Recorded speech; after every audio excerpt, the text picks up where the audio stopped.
স্বাধীনতা পাইছি আমরা, পাইনি রেতের স্বাদ।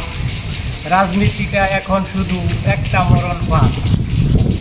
এখনো এই দেশে করলে প্রতিবাদ, অন্যায়কারী ন্যায় কাটিয়া প্রতিবাদীর হাত। শিক্ষার তরে যেই ছেলে টিএসএ শহরে সন্ত্রাসী হয়ে ছেলে ফিরে মায়ের ঘরে।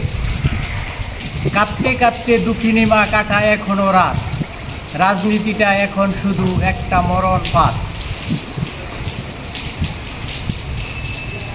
ক্ষমতাতে থাকার তরে ডাকাত পোষে নেতার গড়ে, বোমাবাজের সাথে নেতা বিলায় রাখে হাত। রাজনীতিটা এখন শুধু একটা মরণ ফাঁদ।